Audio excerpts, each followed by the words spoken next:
Oui, chers frères et sœurs bien-aimés dans le Seigneur, donc soyez les bienvenus pour cette journée où nous allons encore, en présence de notre Seigneur, essayer de vivre dans sa divine volonté. Nous le remercions de tout cœur pour les sublimes enseignements qu'il nous donne sur la souffrance et la grâce que nous avons aujourd'hui de comprendre que ce qui nous arrive, ce ne sont pas euh, des manifestations de la colère ou je ne sais pas trop de la justice intrépide de Dieu, mais que lorsqu'on est vraiment dans son amour, les souffrances sont des cadeaux, c'est des manifestations de son amour. Et on a dit qu'il ne fallait pas de tout de go le jeter à la figure du premier venu, sinon justement on taxerait le christianisme de dolorisme et d'une religion de masochiste. Ici, frères et sœurs bien-aimés, il ne s'agit pas, nous avons essayé d'établir la différence entre le fait de tirer de manière perverse et un plaisir malsain d'une souffrance et de vivre sa souffrance dans le bonheur de la présence de Dieu. Donc ça n'a absolument rien à voir. Donc le premier est morbide, et le second, donc ce que notre Seigneur dit ici, la joie dans la souffrance, c'est quelque chose qui vient de sa propre présence en nous. C'est parce qu'il vit en nous sa souffrance, qui est notre souffrance, que nous sommes heureux. Et nous avons essayé de comprendre, frères et sœurs d'amour, cette équation, cette conjugaison de la souffrance et de la joie. Jésus, dans plusieurs passages du livre du ciel, dit très clairement que les souffrances que nous endurons, ce sont ses souffrances à lui. Et comme ce sont ses souffrances à lui, il les endure avec sa divinité. Et comme sa divinité ne peut pas souffrir, sa divinité est impassible, c'est son humanité qui est passible.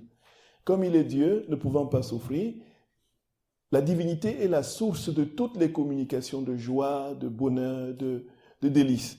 Et donc, les souffrances de l'humanité qui se mêlent aux joies de la divinité font qu'on a justement en même temps une souffrance indicible et de l'autre une joie tout aussi indicible en proportion de la souffrance qu'on vit.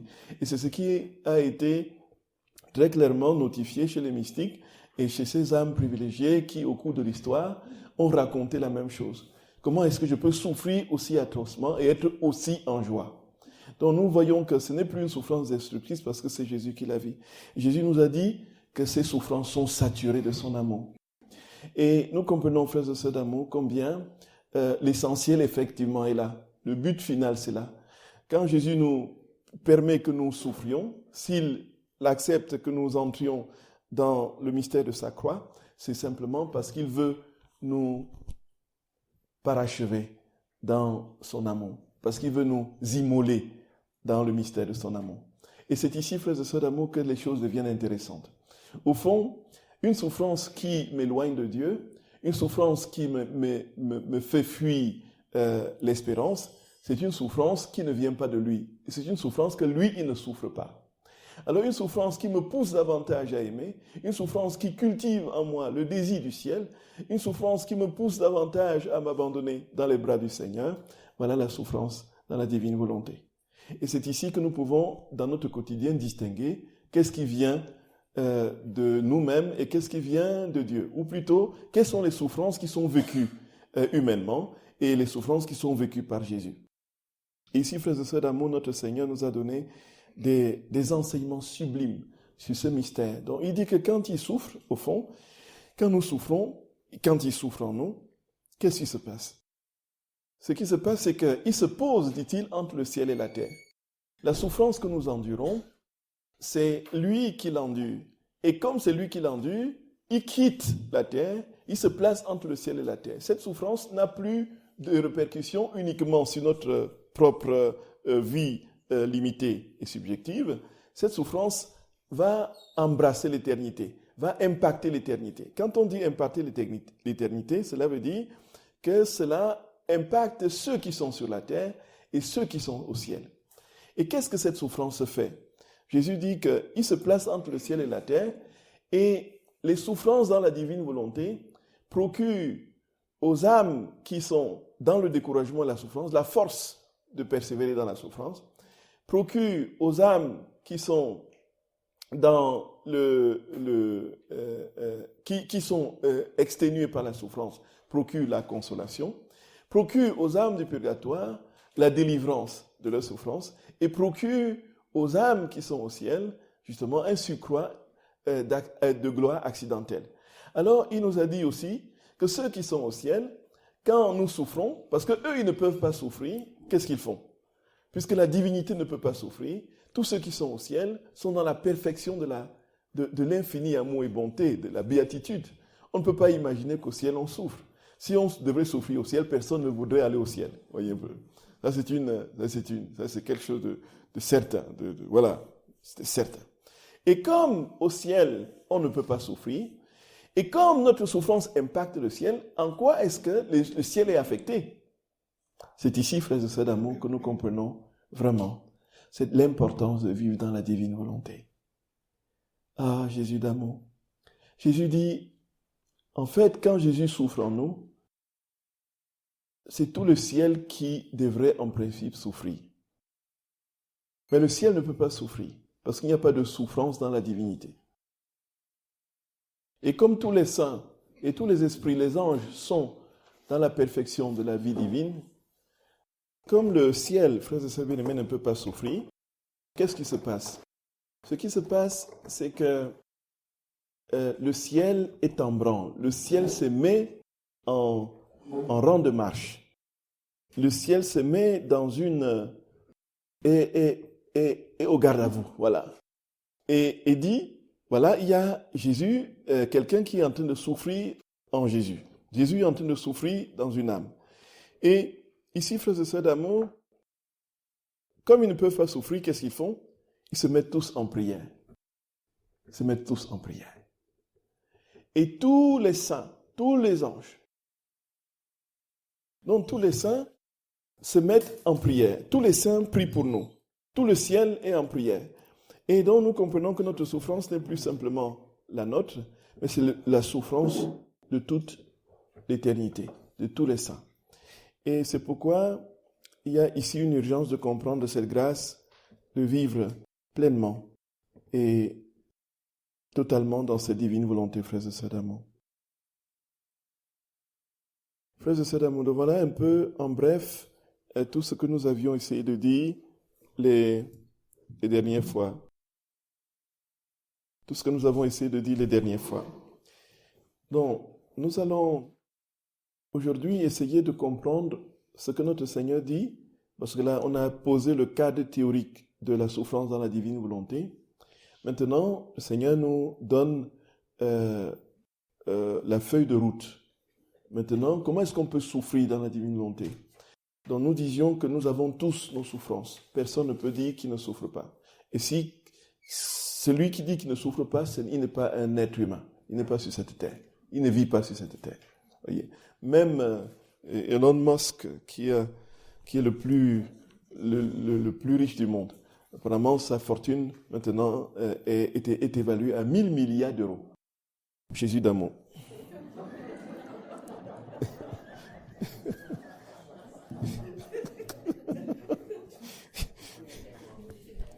Donc apparemment, selon son truc, donc 1000 milliards d'euros, ça veut dire qu'on évalue que s'il dépense 1 million d'euros par jour, il lui faudra plus de 3600 ans pour dépenser sa fortune. Voyez. S'il dépense 1 million d'euros par jour. Donc, alors, on peut en apparence se dire, voici quelqu'un qui est préservé de tout besoin, de tout danger. Bon. Ici, frères et sœurs d'amour, même lui, il souffre. En fait, il n'y a aucun être humain qui ne soit en souffrance. Le problème maintenant, c'est qu'est-ce que nous faisons de nos souffrances.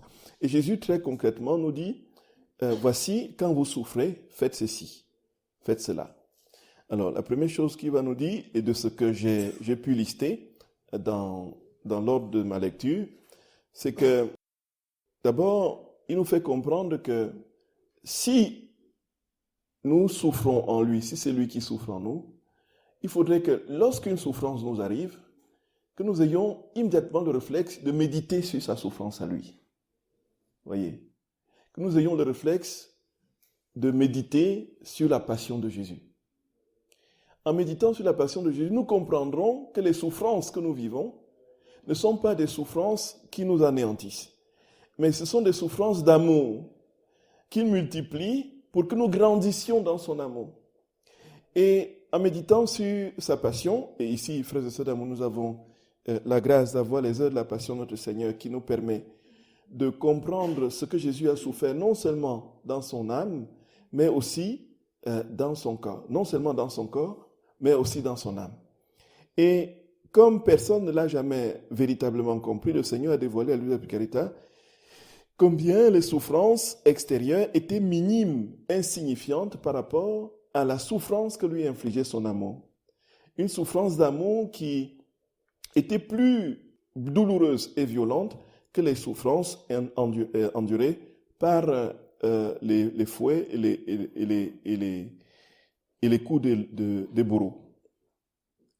Et puis, ensuite, la souffrance du péché.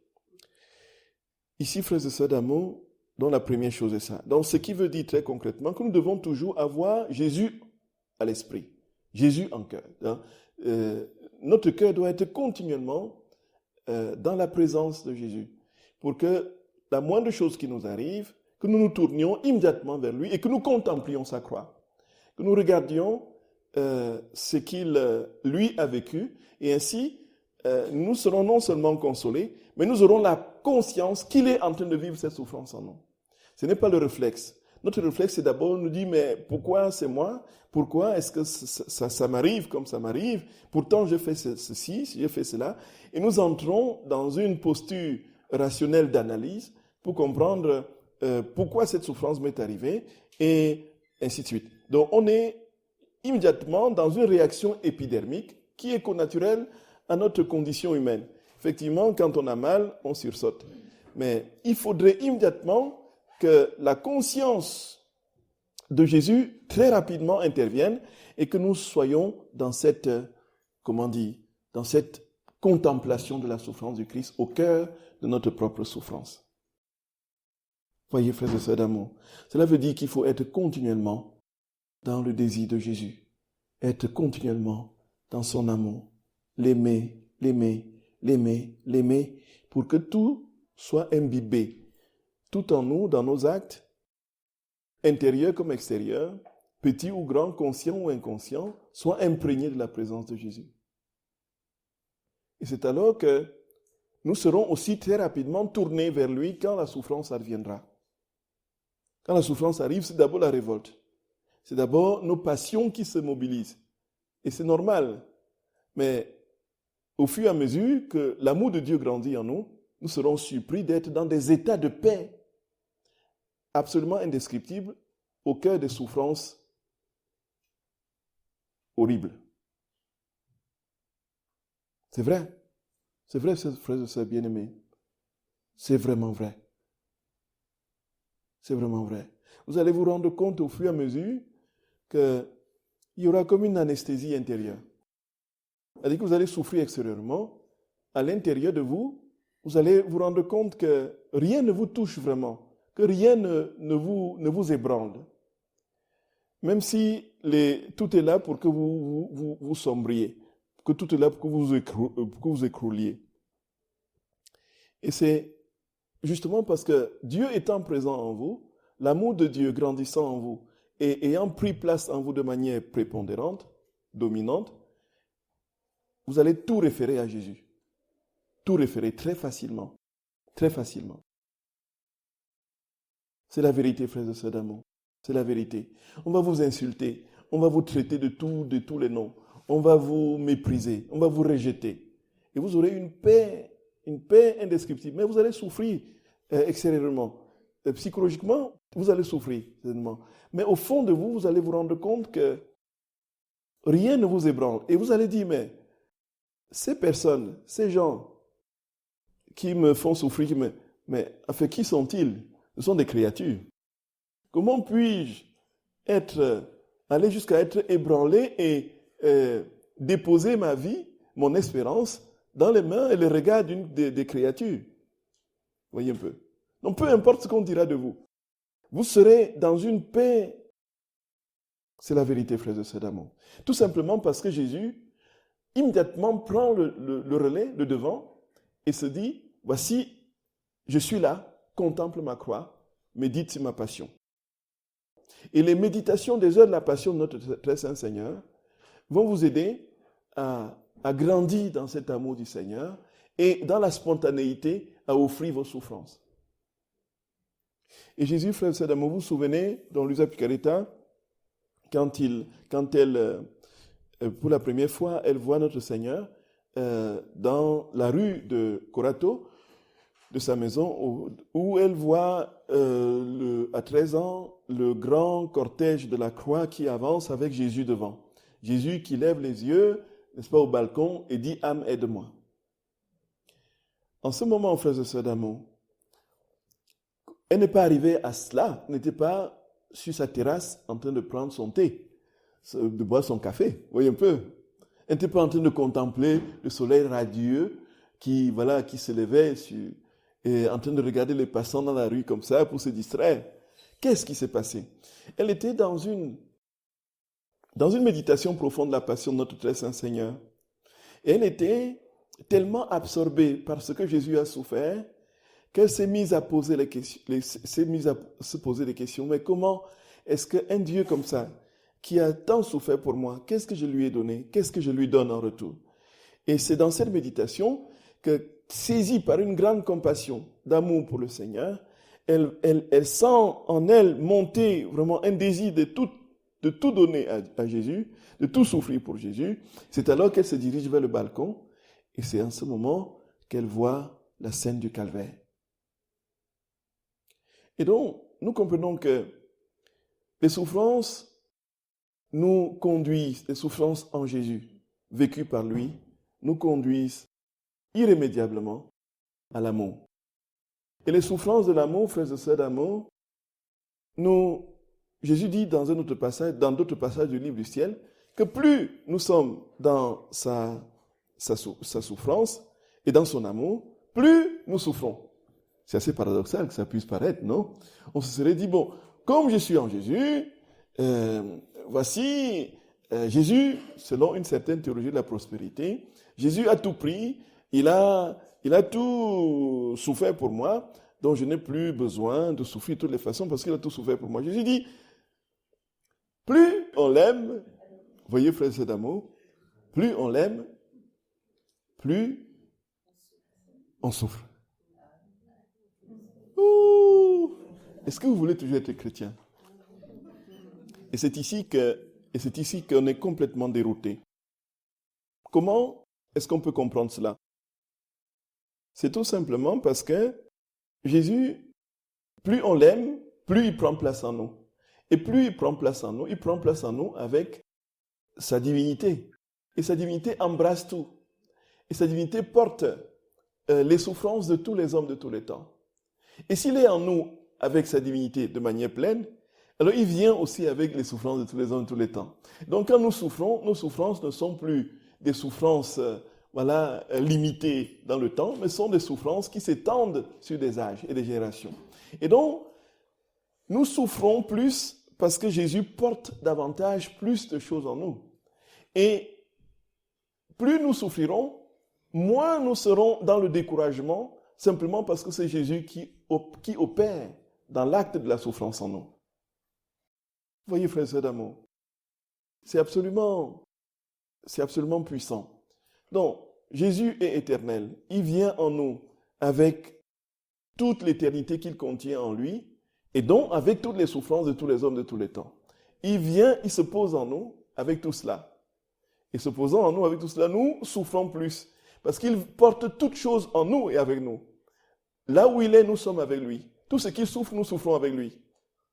Et alors, les souffrances, ça ne pourra plus donc être une accumulation de souffrances qui nous pousse de découragement en découragement et de désespérance en désespérance, comme ça aurait dû être le cas sans lui. Mais ce sont des souffrances qui, au fur et à mesure, nous élèvent dans l'amour, nous consument dans l'amour. Plus nous souffrirons, plus nous serons dans l'amour, plus nous aimerons, plus nous souffrirons. Voyez un peu l'équation, frères et sœurs d'amour. Et d'où, en fait, le seul secret, c'est de s'assurer qu'on est tout le temps avec Jésus. qu'on est tout le temps en Jésus, qu'on est tout le temps dans la communion avec lui, qu'on est tout le temps, voilà, dans sa volonté. C'est vraiment le seul secret. Et c'est ainsi que tous les autres saints frères et sœurs d'amour ont vécu leur souffrance.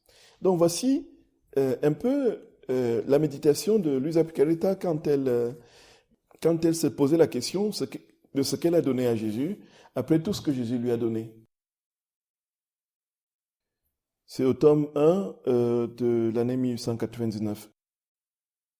Donc, le Seigneur lui parle dans son cœur et lui dit qu'il faut qu'elle se prépare à entrer dans l'immensité de l'océan de sa souffrance, de sa passion. Et il lui dit que quand tu auras compris l'intensité de mes souffrances, alors tu pourras comprendre l'amour qui me consumait quand je souffrais.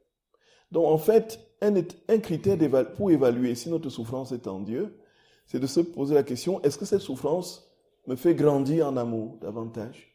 Ou c'est une souffrance qui me pousse à détester ceux qui me font souffrir? Est-ce que j'aime davantage ceux qui me font souffrir, par exemple?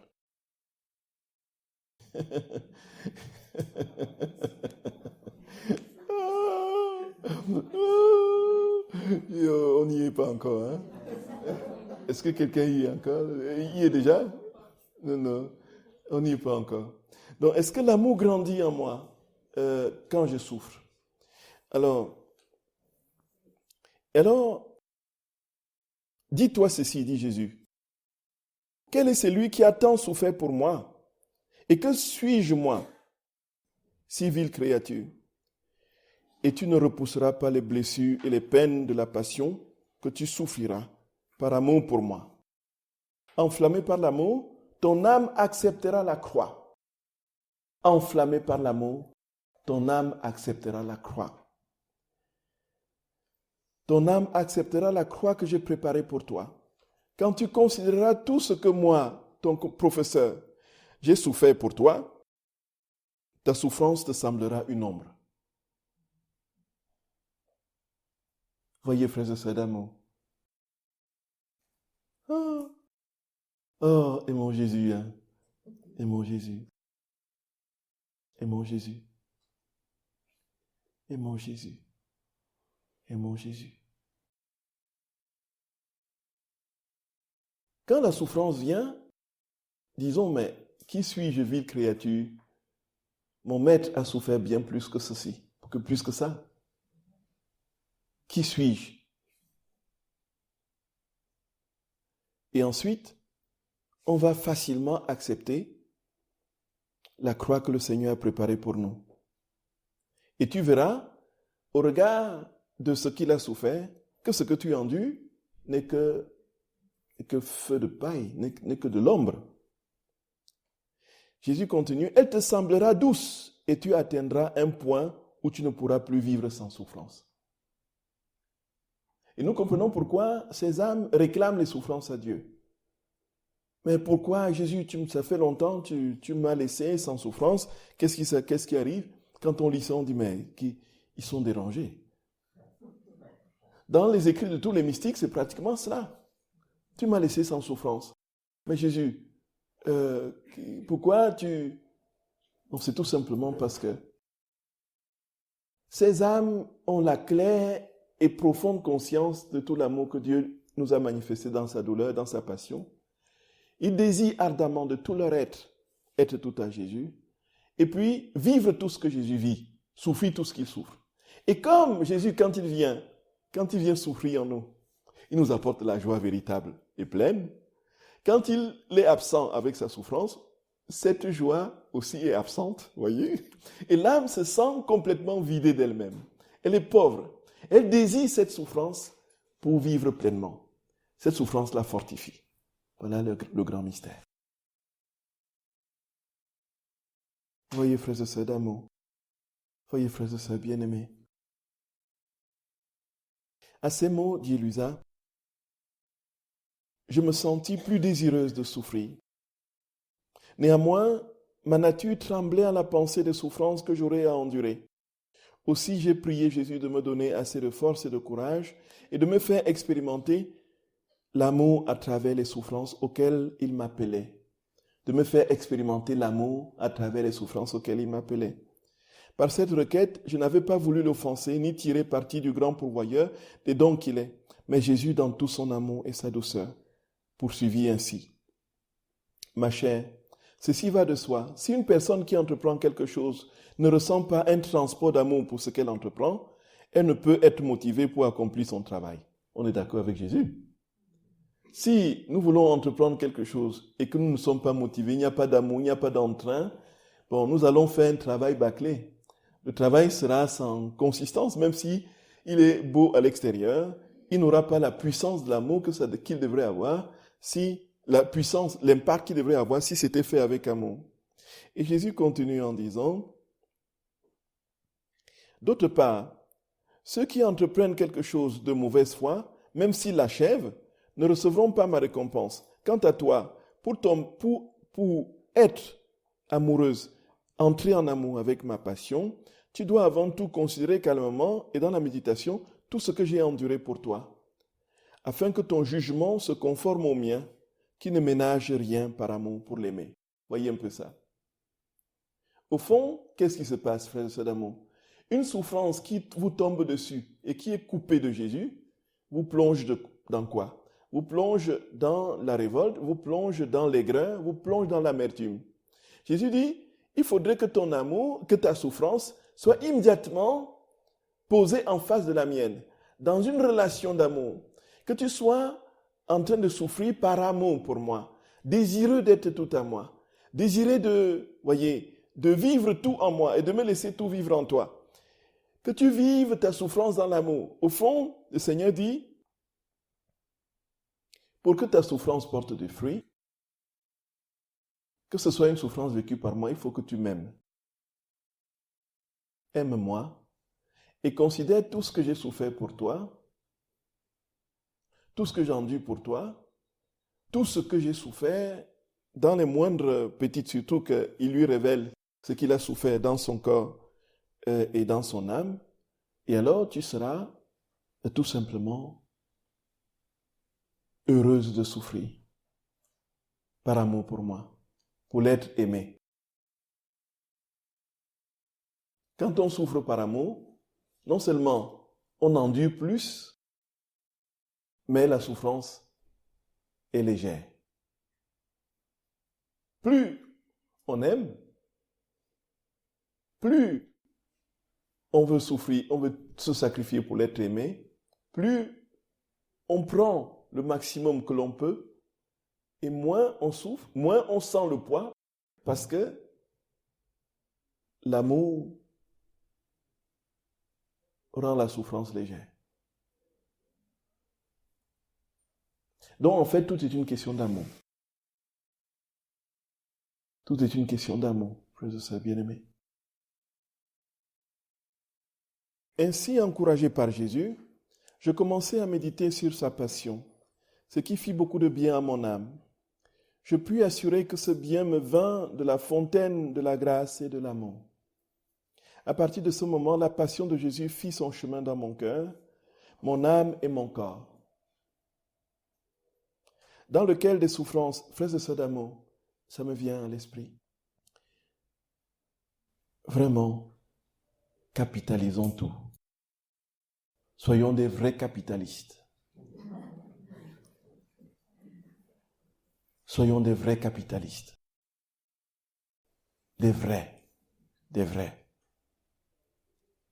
Ne laissons aucune souffrance sans fruit. Ne laissons aucune souffrance s'échapper de nos vies sans porter les fruits pour lesquels le Seigneur a voulu que nous les endurions.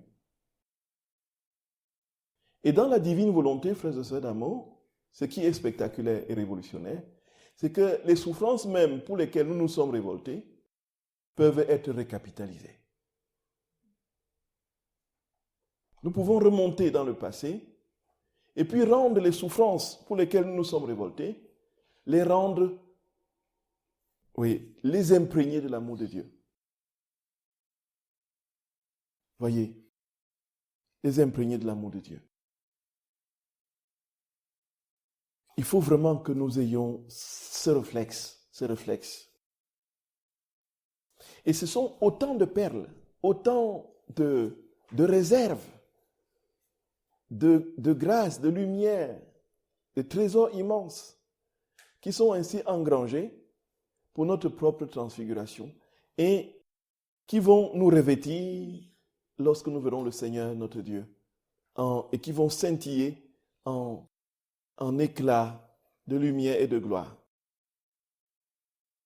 Jésus dit, donc quand tu auras médité ainsi, ma souffrance va davantage prendre possession de toi.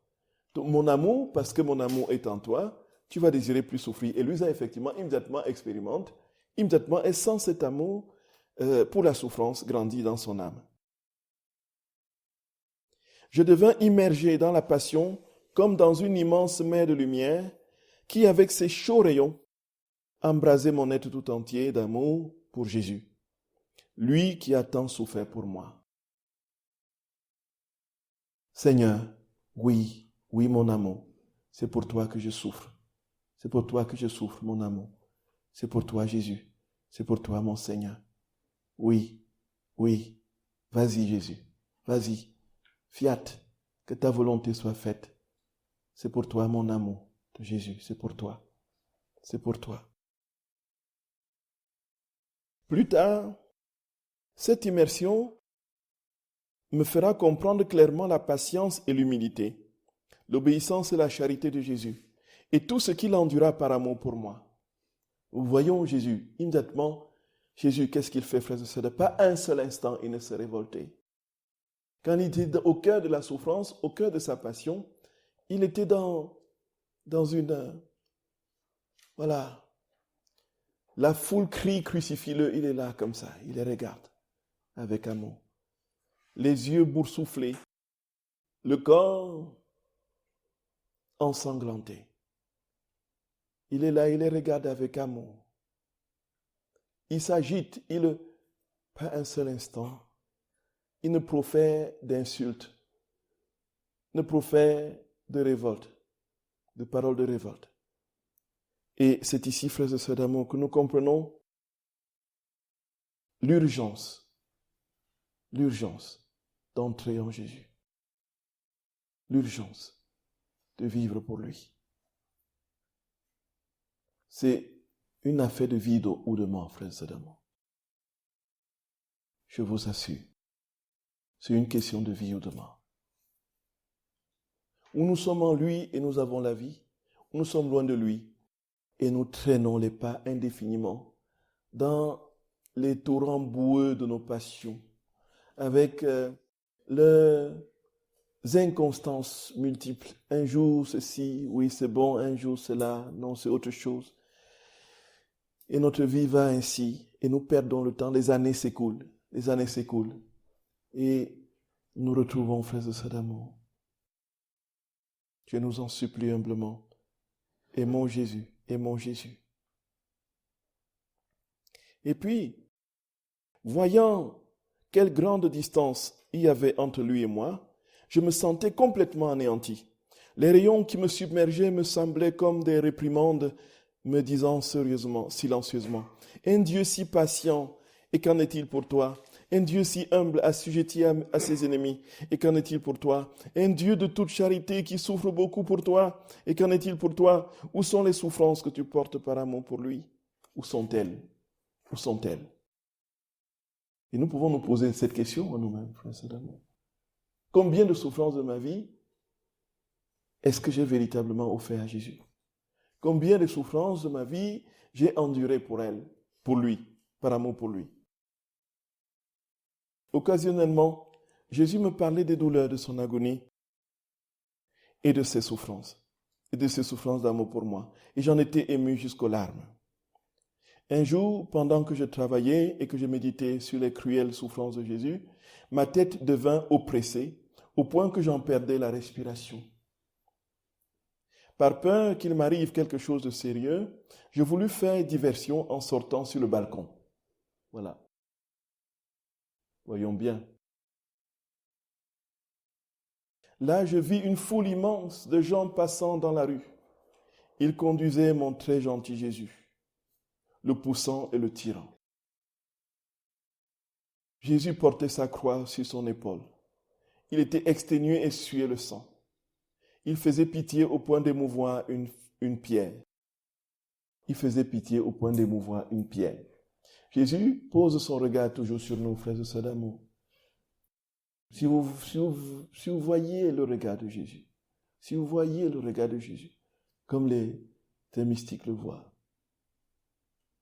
on décrit son regard comme étant tellement un regard qui transperce votre cœur, un regard qui transperce votre âme, un regard qui va jusque dans les fibres de votre être, dans les petits nerfs de vos cellules. Un regard qui vous pénètre, qui vous... Frères et sœurs d'amour, c'est ce regard que Jésus porte sur chacun de nous.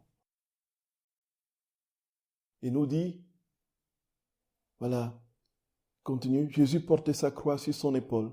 Il était exténué et suait le sang. Il faisait pitié au point d'émouvoir une pierre. On dit que ce regard est tellement, vous fondez, il faut être vraiment d'un cœur de pierre pour ne pas fondre devant le regard de Jésus, pour ne pas fondre devant son regard. Il leva les yeux vers moi pour me demander du secours. Âme, aide-moi. Voyez, frères et sœurs bien-aimés, comment ne pas aimer un Dieu si bon, si tendre? Comment ne pas tout lui donner? Comment réserver nos souffrances à des fins de manipulation ou à des fins, je ne sais pas trop quoi? Vous avez raconté l'histoire d'un de mes professeurs de spiritualité, un Italien qui disait que un jour il était malade. Il était hospitalisé. Et les gens venaient de partout lui rendre visite. Il était entouré. Et puis, il s'est dit, au point, il n'a plus voulu guérir.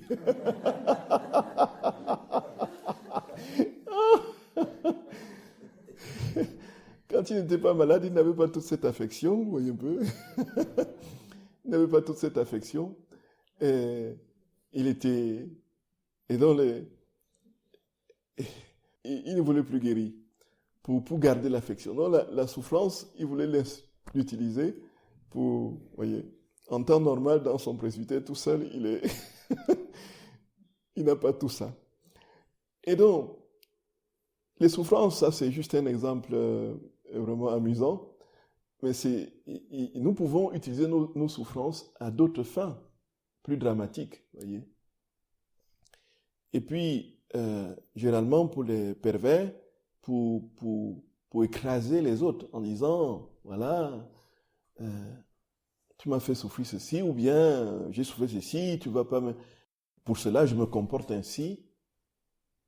Le Seigneur dit tout simplement, frères et sœurs d'amour, s'il te plaît, laisse-moi te regarder avec mon regard d'amour. Entre dans ce regard et souffre en moi, avec moi. Qui pourrait décrire le chagrin que j'ai alors ressenti? Qui pourrait décrire l'effet que cette épouvantable scène eut sur moi? Je suis rapidement retourné dans ma chambre, ne sachant plus où je me trouvais. Mon cœur était brisé de douleur et j'ai commencé à pleurer en me disant, « Comme tu souffres, mon bon Jésus, je souhaiterais pouvoir t'aider à te libérer de ces loups enragés ou souffrir des douleurs et des tortures pour toi, pour te donner du soulagement. Ô mon Dieu, permets que je souffre à tes côtés. Ce n'est pas juste que tu souffres tant par amour pour moi, une pécheresse, et que moi je ne souffre rien pour toi. » Voyez, frères et sœurs d'amour. Donc quand nous sommes dans la souffrance, méditons la souffrance, la passion de Jésus. Quand nous sommes dans la souffrance, méditons la passion de Jésus. Entrons dans sa propre souffrance et nous allons grandir dans son amour. Voilà, frères et sœurs bien-aimés. Voilà. Je vous salue Marie, pleine de grâce. Le Seigneur est avec vous. Vous êtes bénie entre toutes les femmes, et Jésus, le fruit de vos entrailles, est béni. Sainte Marie, Mère de Dieu, priez pour nous pauvres pécheurs, maintenant et à l'heure de notre mort. Amen. Au nom du Père et du Fils et du Saint-Esprit. Amen.